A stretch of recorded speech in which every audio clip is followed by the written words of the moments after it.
All right, it feels like everybody has kind of gotten their coffee and settled in. I'm sorry to cut short the conversation because I think that's one of the best parts of class. But we're starting a little bit late, so I'm going to cut it short and get started. So I invite you to join me in saying this admittedly long collect. If you can't read it, that's okay. Just open your heart. You'll feel it. Gracious and loving God, you desire to make me whole, even to the extent of entering into my brokenness and taking its death into your own being on the cross. And yet, you never violate my independence. You never trample on my free will. You never usurp the integrity of my being. You wait in infinite patience for me to open my life to your cleansing, healing, liberating, transforming grace. You wait for me to willingly cooperate with your purposes for my wholeness. Help me, oh my God, to offer to you the deep inner yieldedness of my being that will enable my spiritual disciplines to become avenues of your grace in me. Amen. Maybe better for meditation than corporate prayer, but so it goes. As I've said before, I attempt to incorporate the themes of the day into the collects that we use to open our time together. We are proceeding through this book, Fully Alive, by Elizabeth Oldfield, and she fundamentally poses a question: how do you tend to your soul in turbulent times?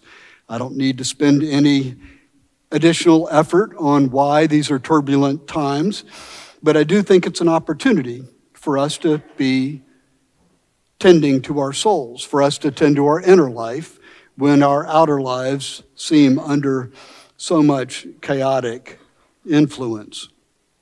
Elizabeth Oldfield says that to be fully alive is to live a life rich in gratitude, humility, connection, and community. I don't think these are just words. I think they get to the heart of what the Anglican tradition has really been about. If you've been around the cathedral for a while, you know that we talk a lot about sacred community, about the beloved community, about community. And we don't just talk about it, we try to live it out. One of our most important understandings that if we can model what it means to be part of a loving community, then we have done more for the world than we could have in any other way. We do serve others. We do try to take care of the poor. We do try to be people of integrity. But I think the work we do in church is social justice. The work we do in church is formative. The work we do in church does make a difference. And it does change us. It causes us over time to be new people, as Paul said, or quoting a bishop from the 4th century, Irenaeus of Lyon, fully alive.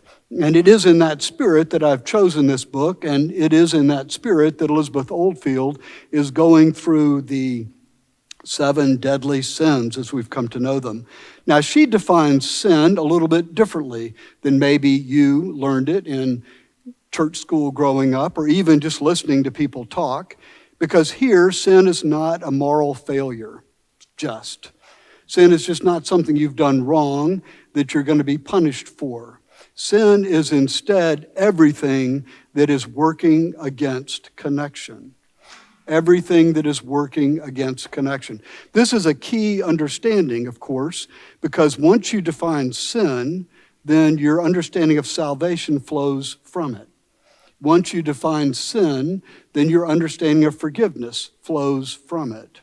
So to talk about sin as what gets in the way of connection may lead you a different understanding of how you ought to be going through your life.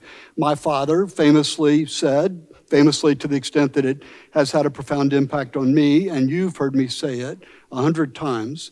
In fact, one time I was down, when my father was alive, I was down with his church he had just retired from, and I said, "Who's heard this before?" And when I said it, everybody raised their hand. The phrase is, "I'd rather be in relationship than be right." I'd rather be in relationship than be right. For the first 21 years of my life, I was sure this is the stupidest thing he had ever said. It made no sense to me, and I've been wrestling with it ever since. So if it doesn't immediately strike you as intuitively brilliant, just sit with it. Just sit with it. Like many great cones, it will yield its own truth. I'd rather be in relationship than be right. I wouldn't say it is the understanding of what it means to be fully alive that most animates our culture today, or our church today, or maybe ever. But it has been a guiding part of my life, and I believe a succinct statement of the essence of the Anglican tradition. I'd rather be in relationship than be right. It was Elizabeth, after all, who really, if you will, is the mother of the Anglican tradition. I don't know if the dean's not here, but if he asks you who started the Anglican tradition, the answer is Jesus. I just warn you, so you'll be ready. It's Jesus. I don't want you saying George taught us something else. Jesus founded the Episcopal Church, and there's good reason for saying that. But I think of Elizabeth as being a refounder of the Anglican tradition, because it was Elizabeth, not Henry VIII, but Elizabeth, who came and in her compromise, which was really a political compromise, set what became a theological foundation for the church. Elizabeth said, in the great Elizabethan compromise, go to church, say the prayers, stop killing each other. This is George's summary of the great Elizabethan compromise. But the point here is she backed off of what you think the prayers mean. I was interviewing for a job once, and it was a time when the creed was under attack, and one of the kind of grumpy old men in the interview committee said to me, well, do you believe the creed? And I said, I do. And he said, well, that's all I need to hear. And I thought, that's the first thing you need to hear. But I'm not going to tell you what I believe it says or why we say it, or whether I always say it all the time, or whether I care, right? None of those things seemed important. But they are important. Elizabeth knew they were important. And she, I think, divinely inspired, understood that if we go to church together, if we sing together, if we say the prayers together, we will come closer to each other. We will begin through living a rhythm together to love each other. And that will change the way we see each other, and that will change the way we live together. And I believe that is true today. So when I say that coming to church is its own form of social justice, what I'm saying is that Elizabeth was right, and that our entire tradition is founded upon that basic ethos, right? A basic ethos. So this book is more important than just exploring what sin might mean. This book, I think, is a way of using an Eastern Christian understanding of sin to explore why we come to church and where God may actually be and how we can learn to see God in all the places that we have not noticed before. David Stendhal Rast, who's famous for his focus on gratitude and writing about gratitude, is in agreement with Elizabeth Oldfield. He defines sin as alienation. Alienation, he says, suggests an uprootedness from one's true self, from others, and from God. If you look into the prayer book in the back in the outline of faith, and you look at what the mission of the church is, you will see that it's fundamentally reconciliation. It's not fundamentally reconciliation, it is reconciliation. It's very explicit. What's the mission of the church? To reconcile ourselves with each other and with God. Reconciliation is a restoration of relationship, right? It's right there. Okay. So Evagrius of Pontus in the 4th century came up with what he called the 8 bad thoughts. Over time, that's become known as the 7 deadly sins, and Oldfield's version of that I have called the Oldfield 7. We're going through them in order, and today we're going to look at envy. Now, what's brilliant about what Oldfield has done, there are many things brilliant, but one of the things I like is she doesn't just give you a static definition, right? She puts it on a spectrum of growth, of spiritual development. So envy, she says, is really about moving from status anxiety to belovedness. That says belatedness. You can blame spell check for that. It's belovedness. I'm amazed at what comes out of my tax threads. Yeah, a belated understanding of belovedness. Thank you. All right, it was late. Anybody see the Duke Carolina score? Yeah, you can forgive me for this minor. I mean, it could have been 50 points, but back to Oldfield. So Oldfield's conceptual framework then is this. Most of us feel envy towards those who surpass us in things that feel central to our own identity. So envy is not just covetousness. It's not just, I want that car, job, spouse, or life, right? That's how it's a little bit different from the 10th commandment. It's not just covetous. It has to do with our identity. What we want is what somebody else has who we think is key to who we are. This is a very important point. So I want to just pause. That makes sense? If not, feel free to ask. So when I say envy, what I'm talking about is being in competition with you ultimately for this thing that I think is necessary to who I am, right?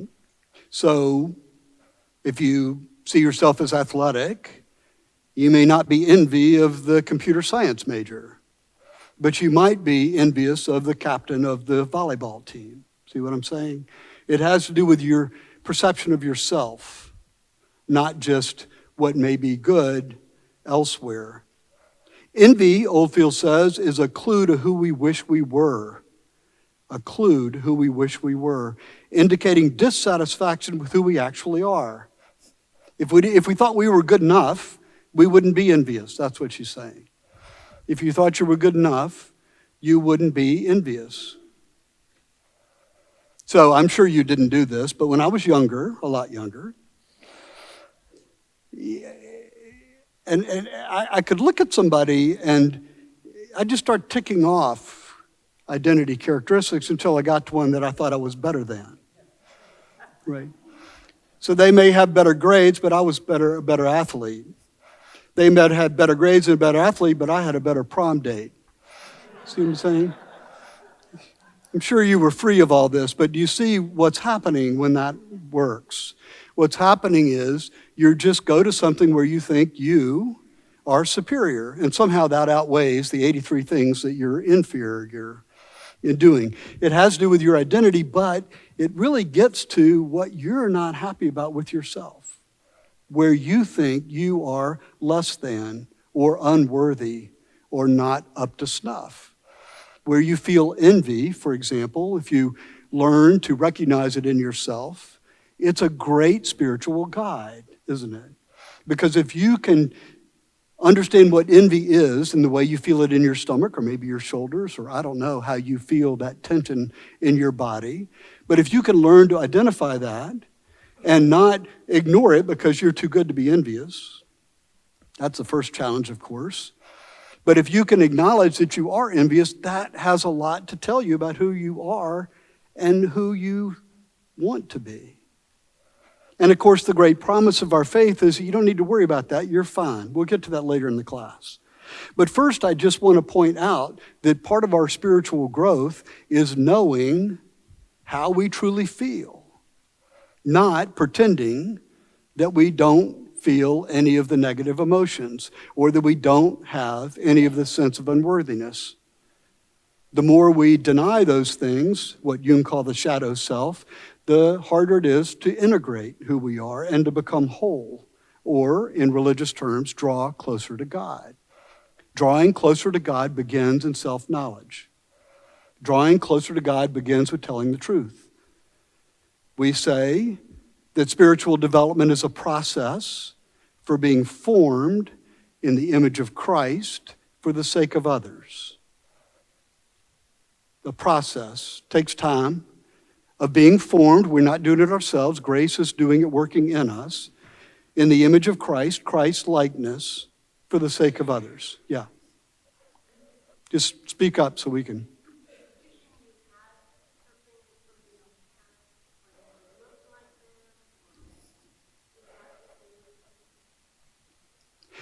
Wishing you had something else, look like somebody else, it can be and it doesn't have to be, would be my own kind of read of that. If I just say, that's a great looking jacket, and Jim looks good in it, maybe it's envious, maybe it's not. If I thought, boy, if I had that jacket, I'd be a better priest, that's envy. And anybody who knows Jim knows that's true, but that's a different issue altogether. So does that distinction make sense? It really has to do with you and how you're taking it, not just some external thing. You can like a new car and think it's cool, and you don't have to go into deep prayer over that. Yeah. Okay, so spiritual development, process of being formed in the image of Christ for the sake of others. My point in giving you this definition is I think where Jesus works is those places where we're not Christ-like. That's where the work is. That's where our growth potential is. So our willingness to go there is critical to our ability to grow. Does that make sense? If we are to become Christ-like, then our great growth is where we're not. That is also the last thing we want to admit, right? You've heard me say before, I prefer the curated self I present to you than the self I truly am, right?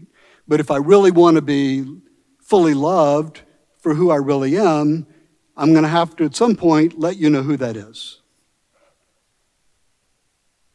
So the work, the spiritual development is to be done at the points where we're not Christ-like. And the first step into being changed is acknowledging that change is necessary. Otherwise, you're just denying your opportunity for growth. So envy, therefore, is a wonderful indicator of an opportunity for growth. And part of, I believe, spiritual development is moving from I'm horrified that I feel that way, so much so I really can't admit it even to myself, to curiosity. As kind of superficial as that may sound, but like, well, I do feel that. Well, what is that? And how do I deal with it? And that's how you dissolve it. That's how you get through it. But you have to acknowledge it first. So a first step in any growth of spiritual development is self-knowledge. Which is why I laughingly but honestly say marriage is so valuable. Or partnership or intimate friendship. To be with somebody who can be a mirror to you so that you see what you don't want to see. Because, of course, we see what we're looking for often. Do you remember the great example we've gone in here about this experiment they ran where they put folks in front of a scene of several guys throwing a basketball around on stage? And they said, count how many times the basketball is passed from one to another. So you sit there, they're all dressed in white. You sit there and you count 1, 2, 3, 4. And then at the end of it, they ask you how many times, and everybody's like, 8. Or some say 10, but. And they go, yeah, did you see the gorilla? And people are like, what? No, did you see the gorilla? Let me show you this tape again.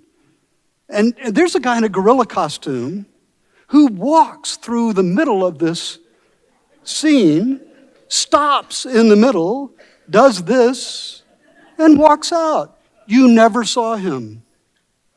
You never saw him. And you're thinking you doctored it. No, because if they go show it to you again, you see, it's amazing, right? We see what we're looking for. So folks would say, not going into this too deeply, that the kind of stimuli that we get from our environment is too much for us to handle. We can't make sense of it. So we have to frame it. We have to choose what we're going to pay attention to. And we got a brain that does that for us, not always helpfully, but through the process of evolution, we have come to worry about certain things, so we notice them first, right, for our own survival. So part of spiritual development is to learn to see differently. To learn to see differently. So you have to learn how to pay attention or you'll miss the gorilla.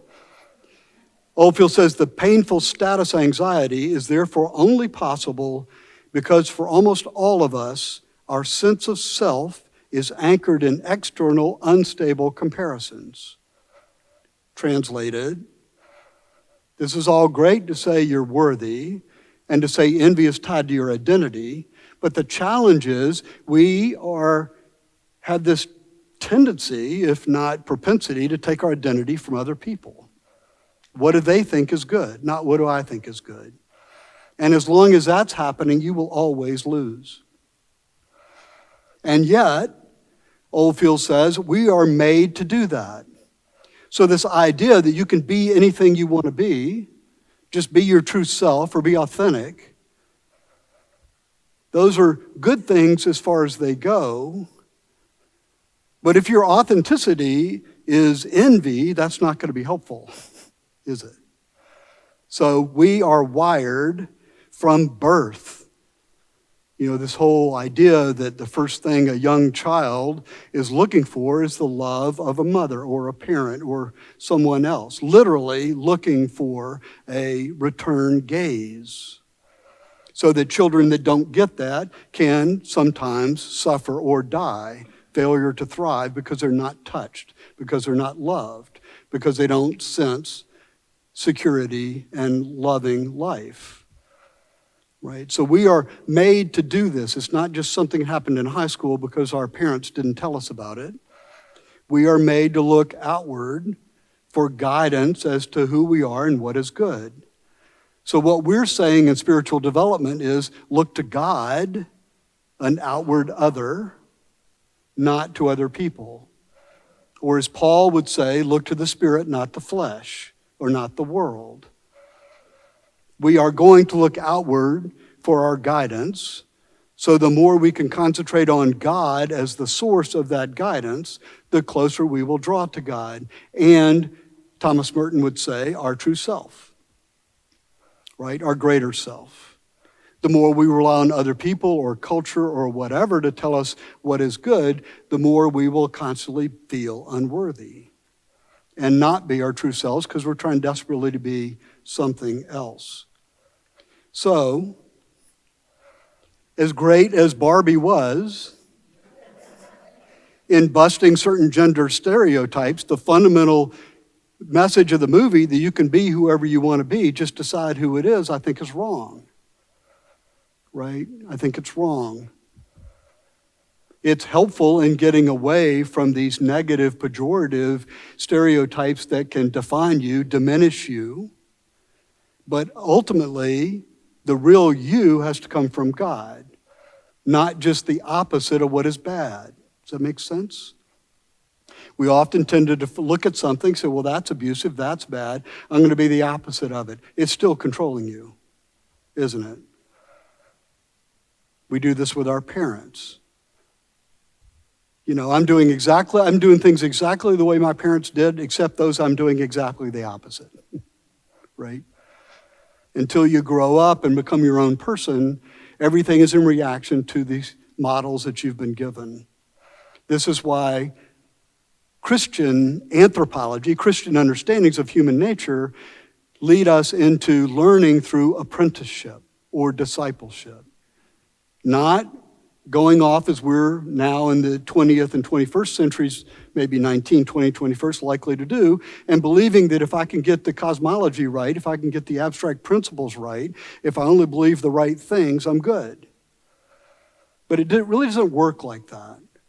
And why we think it does is interesting to me. The one people, there are many, but one people that I think get this are athletic coaches, right? Athletic coaches, regardless of the sport, don't send you off with a playbook and say, game's on Saturday.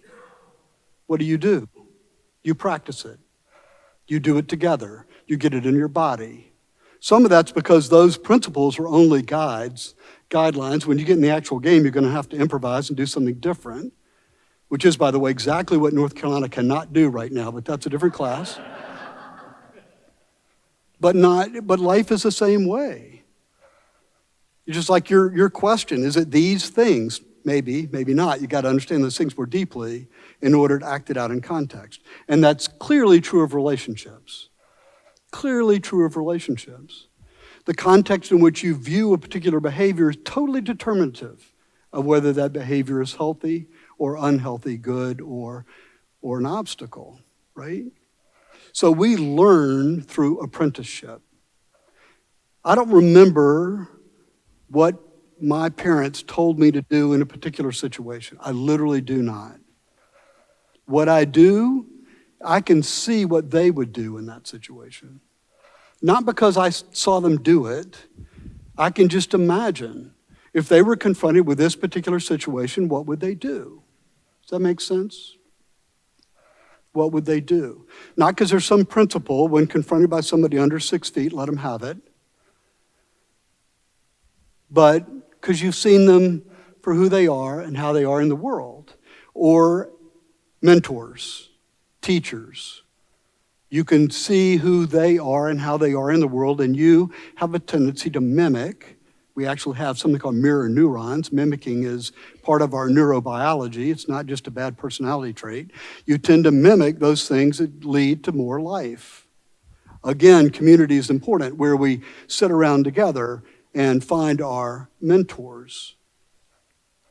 So Oldfield says, as much as we would like to think we define ourselves, love ourselves, create ourselves, from our very first moments, we are inescapably social creatures, looking outside of ourselves to find our value. I.e., don't beat yourself up because you're doing that. You don't get to choose what you're going to do, I don't think. I think what you get to choose is who you're going to imitate. You get to choose who you're going to imitate. Or as a famous poet said, you're going to serve somebody. Yes, sir. Wouldn't the discipleship be a form of envy? What a great question.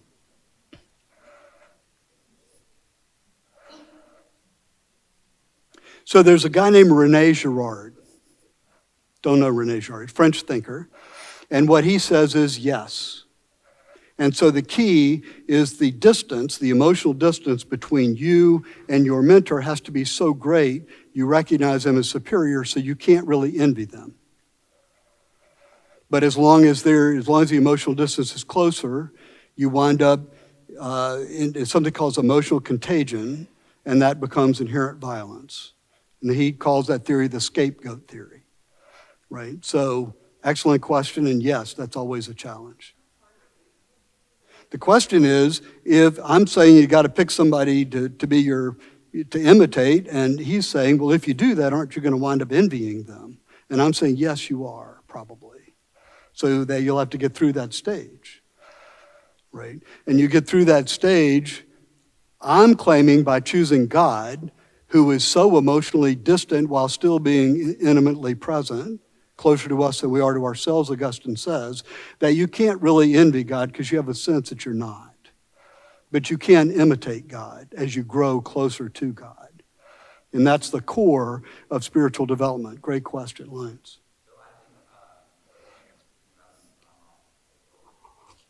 I'm going to invite you to speak louder just because we don't have microphones. I do, yes, please. Here, please wait. Could you? So, how's that? Keep going. Keep talking louder? Yeah, you're doing well. There you go. I'm a little embarrassed. So, the way that I think, I'm trying to be helpful to you, George. Thank you. And I think I knew something was different. I just didn't know what it was.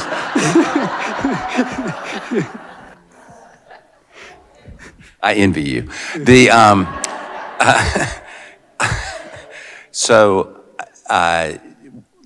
The way I think about this, or have been thinking over and over again while you've been speaking, is that we envy the other person for whatever reason, and they're in this congregation.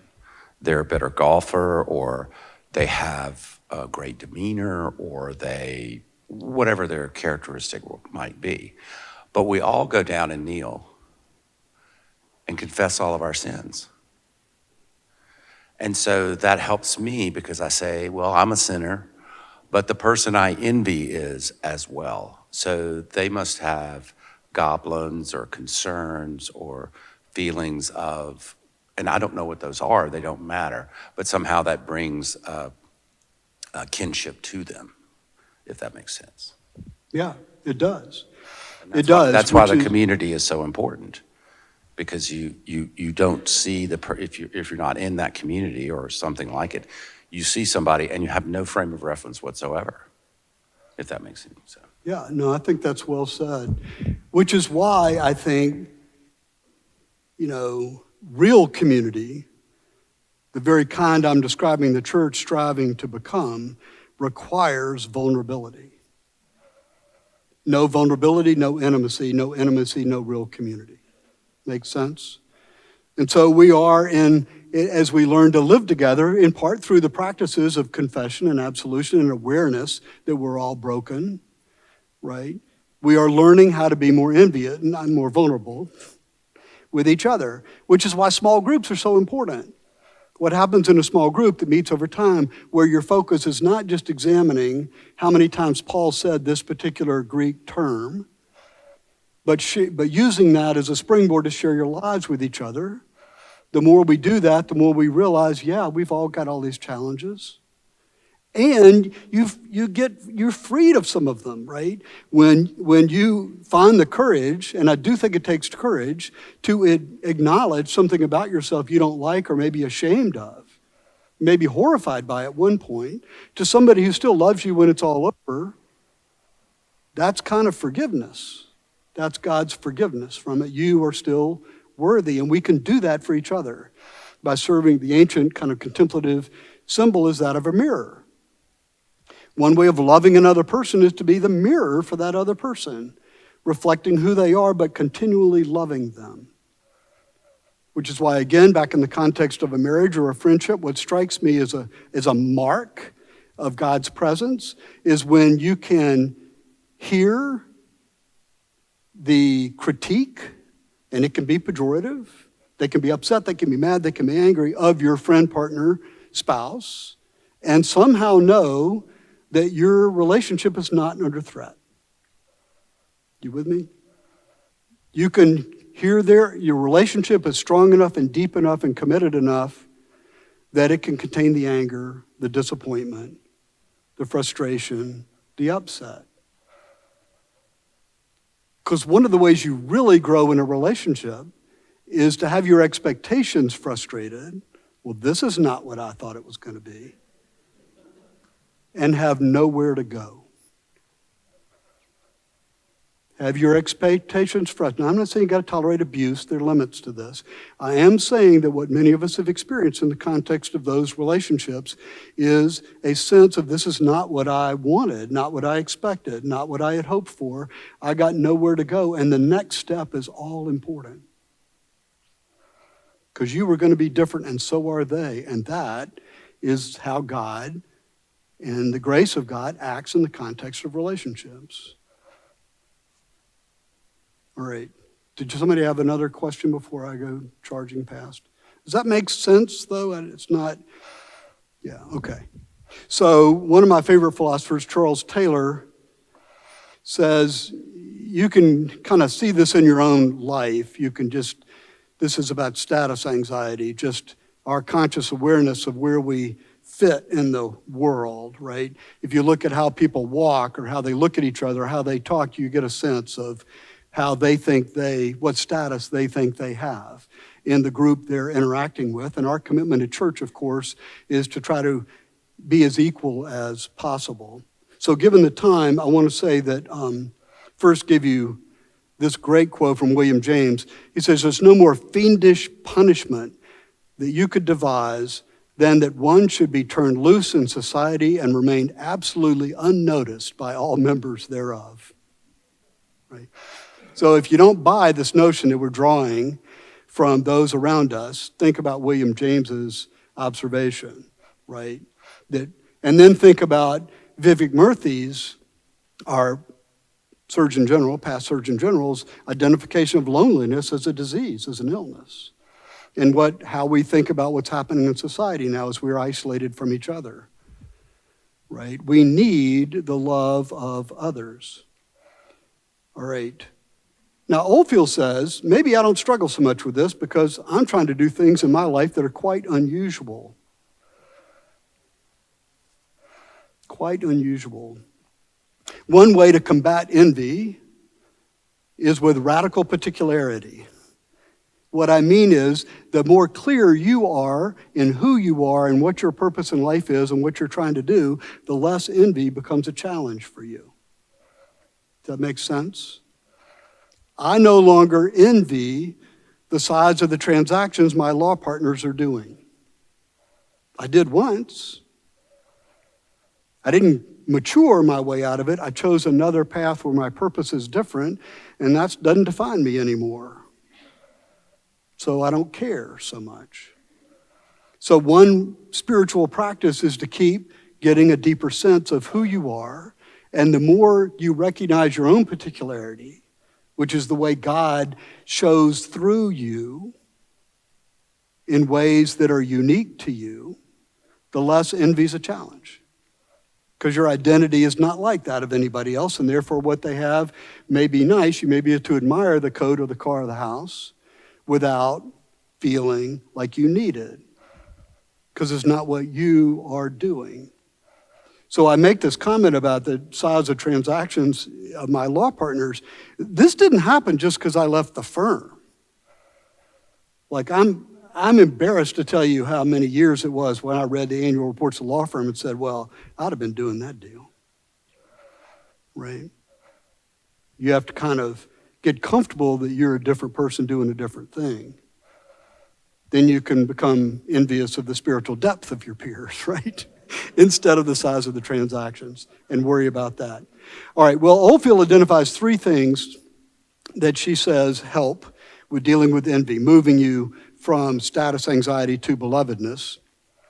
One is the Imago Dei, we're created in the image of God. One is belovedness itself, and one is being seen. Given the time, the Imago Dei, of course, being created in the image of God, we've talked about that in the context of Genesis. I want to break that down into two things, really. One is equality, just radical equality.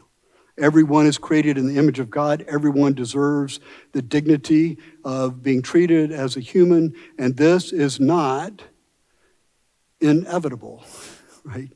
I know our founders thought that it was intuitively obvious, but I think they were wrong about that. I think Christianity, if you look back through the history of the West, plays a primary role in creating some sense that people are equal, and therefore some of the stratifying, oppressive structures of society are unjust. That was not a Greek thing. That was not a Roman thing. That was a Christian thing. I'll defend all that later, but I just want you to know that it's not self-evident that we are created equal. And it never has been. It is a function of our understanding that each of us is created in the image of God.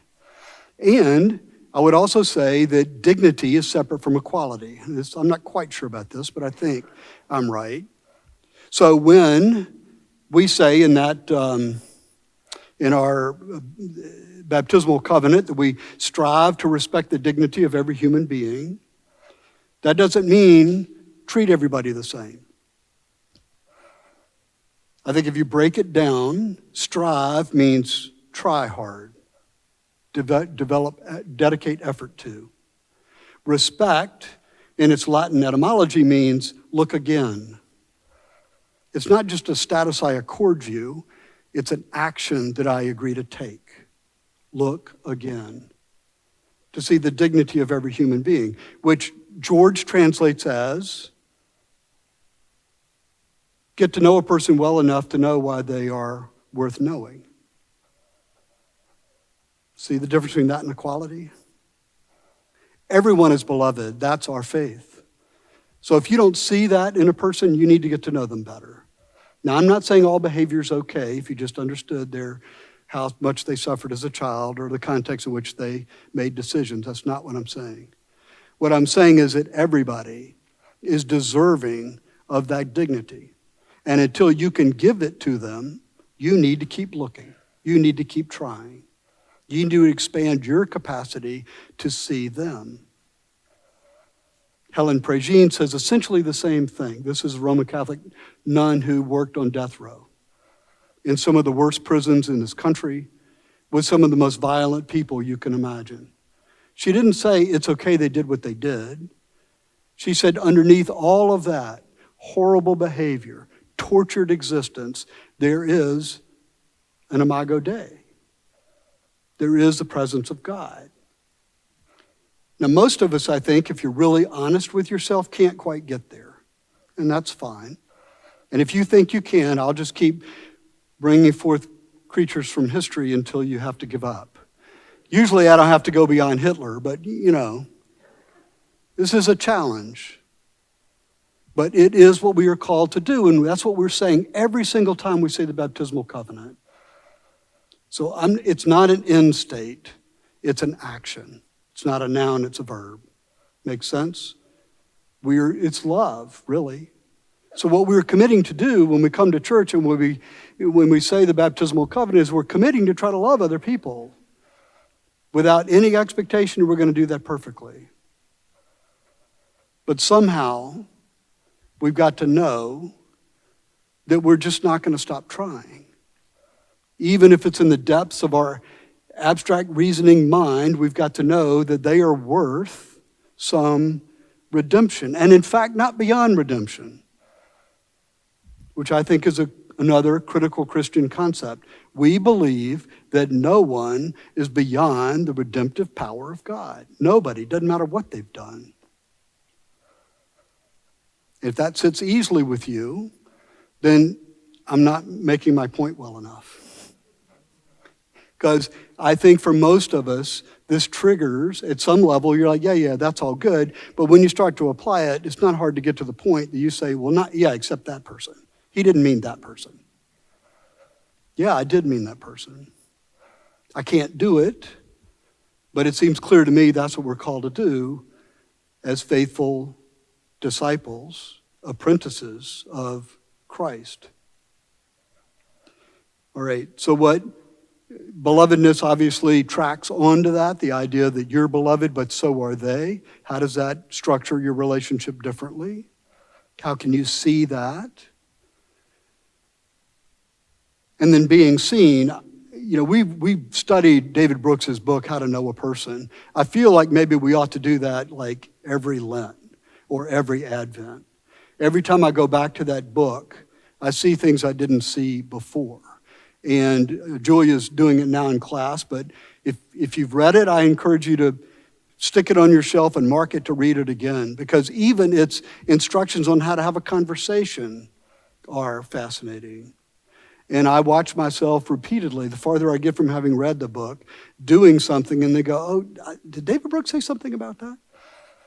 And find out, no, that was actually in John. But nevertheless, I encourage you, when I say being seen, that book is a big deal. All right, the Imago Dei we've talked about.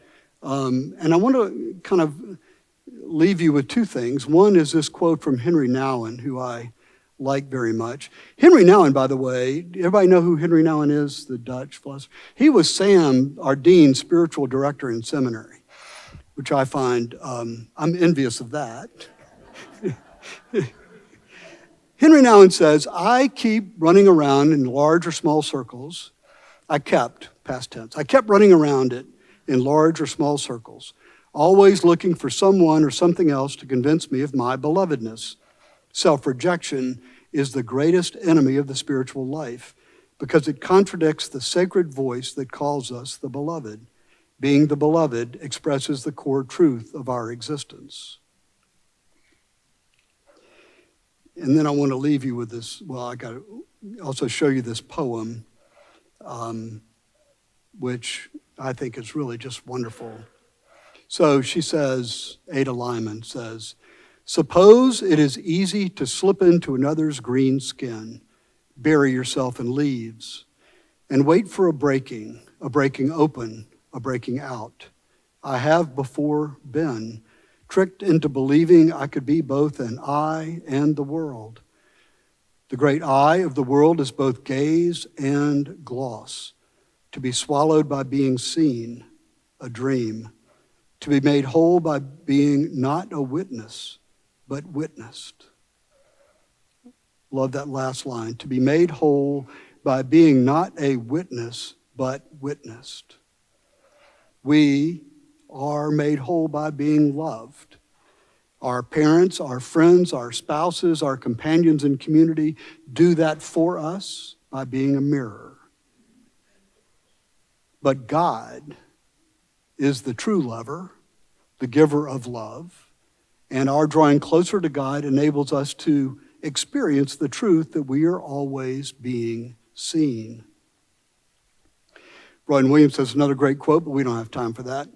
And we really don't have time for the Lord's Prayer either, but I want to, this whole idea of being seen and the idea that in community, with practice, we just have instinctive reactions to things.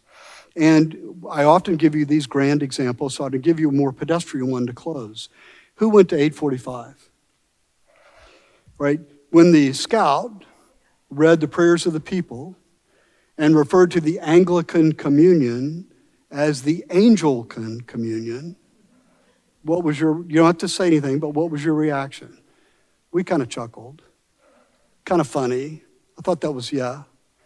But when the dean stood up to do the announcements, what did he do? He redeemed it. He redeemed the whole thing. He said, you may have thought that was a slip, but actually that's a deeper truth. And he told the story of Gregory before he was Gregory the Great, who saw these white-skinned, blonde-haired slaves at the slave market. They were Germans who made their way into Great Britain. And he said, what is it? And they said, they're Angli, that is, they're Angles. They're from England. And Gregory said, not Angel, but Angel, i.e., they're not Angli, they're not just English, they're not just Angles, they are angels. That's a great story. And by the way, when he does his things about the angles of Anglicanism, that's the play on words he's using. But that's not my point. My point is we heard that and categorized it as a mistake and didn't accuse this young boy's making that mistake. And the dean just instinctively redeemed it by putting it into a context, which gave it some spiritual heft, right? It was a loving thing to do. I thought it was a brilliant thing to do. But it is a pedestrian example of what it means to be formed in communion, looking for opportunities to redeem others. Not to disparage, not to despise, not even to just notice their mistakes, but to redeem. And have that just be our instinctive reaction. I mean, it's great he could do it with a wonderful story. He's gifted in that way. But how do we walk through the world differently if we're looking for opportunities to redeem others, not to gain status over them? Not to isolate them, triumph over them, vanquish them, or even be better than them, but to be in relationship with them, looking for opportunities to make their lives better. It's a process of being formed in the image of Christ for the sake of others. Amen.